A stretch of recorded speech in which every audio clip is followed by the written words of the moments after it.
اگلی روایت کی طرف آتے ہیں، حدیث نمبر ہے 2236۔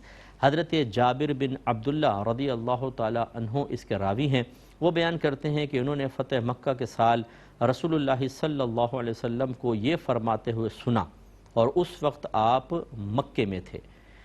کیا فرمایا سرکار نے کہ اللہ اور اس کے رسول نے خمر یعنی شراب، مردار، خنزیر اور بتوں کی بیع کو یعنی خرید و فروخت کو حرام کر دیا ہے۔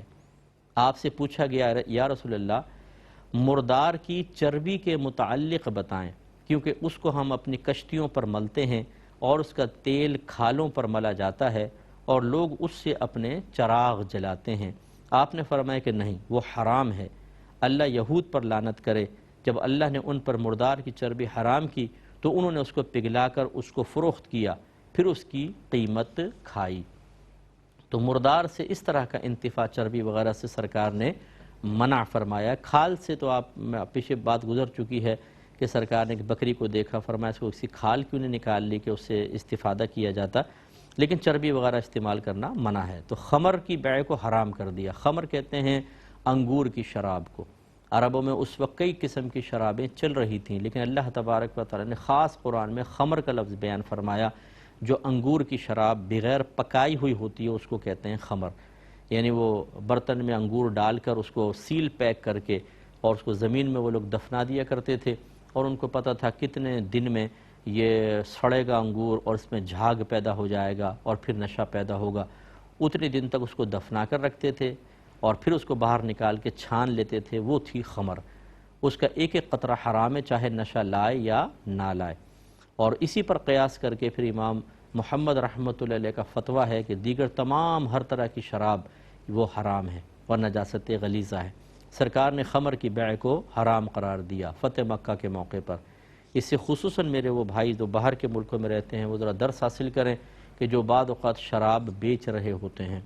ایک تو ہوتا ہے ضمناً شراب بیچنا، یعنی اصلاً کوئی اور چیز بیچ رہے ہیں ضمناً، جیسے سپر مارکیٹ ہوتی ہے، سروس اسٹیشن ہوتے ہیں، ان میں دیگر سب حلال اور پاکیزہ چیزیں بھی ہوتی ہیں، لیکن شراب بھی بعض اوقات رکھ لی جاتی ہے، اس لیے کہ جو انگریز وغیرہ ہوتے ہیں، غیر مسلم گاہک ہوتے ہیں، اگر وہ شراب نہ ملے کسی اور جگہ چلے جائیں گے تو اس لیے بزنس کو نقصان نہ ہو وہ رکھ لیتے ہیں۔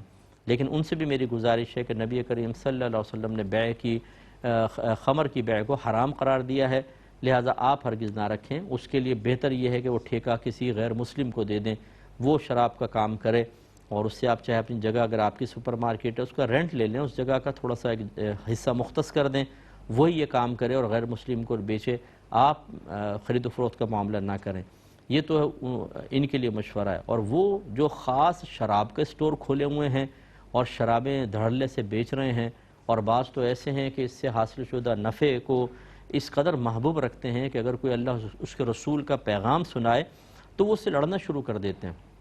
اگر بیوی منع کرے تو بیوی کو برا بھلا کہتے ہیں، بھائی وغیرہ منع کرے تو اس کے دشمن بن جاتے ہیں۔ اور اس سے بڑھ کر المیہ یہ کہ بعض اوقات گھر والے اس کو سپورٹ کر رہے ہوتے ہیں، منع کرنے والے کے خلاف ہو جاتے ہیں۔ ماں باپ سپورٹ کر رہے ہوتے ہیں، بھئی ٹھیک ہے شراب بیچ رہا تو کوئی بات نہیں۔ یہ تو آخرت میں پتہ چلے گا کہ اللہ کے نبی کے فرمان کو اتنا معمولی سمجھ کر جو پس پشت پھینک دے اور خالصتاً حرام گھر کے اندر لے کر آ رہا ہو، یہ جب پیٹوں کے اندر جائے گا تو کس طرح یہ مرنے کے بعد عذاب قبر، قبر کی آگ، سانپ اور بچھو، اور اللہ نہ کرے اگر اللہ ناراض ہوا تو جہنم کا انگارہ کیسے بنے گا، یہ مرنے کے بعد پتہ چلے گا۔ چند ٹکوں کے لیے، دنیا کے مختصر زندگی کے لیے ہم آخرت کو بالکل بھلائے بیٹھے ہیں اور دنیا کے لیے سب کچھ کرنے کے لیے تیار ہیں۔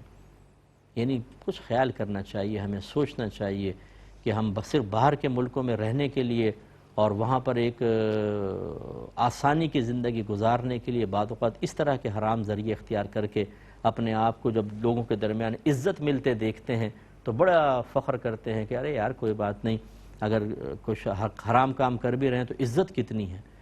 پاکستان آئے، ہندوستان آئے، بنگلہ دیش آئے، لوگ عزتیں کر رہے ہیں۔ بعض اوقات تو ایسے لوگ چندے دیتے ہیں بڑے بڑے مسجدوں کے اندر، مسجد والوں کو چاہیے ان کے لیے ناجائز، اگر پتہ ہے کہ یہ حرام کی آمدنی سے چندہ دے رہا ہے تو اس کو پھینک دے چندہ، اس کو کہ نہیں لیں گے، تمہارا مسجد کے اندر تمہارا گندا مال نہیں لگ سکتا ہے، یہ گناہ ہے، اس کا لینا ہی گناہ ہے، کیونکہ یہ آپ جب لیں گے تو اس کو عزت دیں گے، احترام دیں گے اور وہ کہاں پھر وہ شراب بند کرے گا؟ تو اس لیے خلاصہ کلام یہ ہے کہ اللہ کے عذاب سے ڈریں. یہ غلط چیز ہے، حرام ہے، تو اس کو ہرگز خرید و فروخت اس کی نہیں کرنی چاہیے. دوسرا، مردار کی بیع کو منع کیا. مردار وہ جانور ہے کہ جو بغیر ذبح شرعی کے مر جائے، ہلاک ہو جائے، وہ ہے مردار، چاہے وہ گائے بھینس بکری ہی کیوں نہ ہو. سرکار نے اس کو بیچنے کو منع کیا. اس طرح خنزیر، پگ وغیرہ، اس کو بیچنا منع، اور بتوں کی بیع کو سرکار نے حرام قرار دیا، اور مردار کی چربی کو بھی استعمال کو منع فرمایا. تو ان چیزوں کے بارے میں ذرا توجہ رکھنی چاہیے.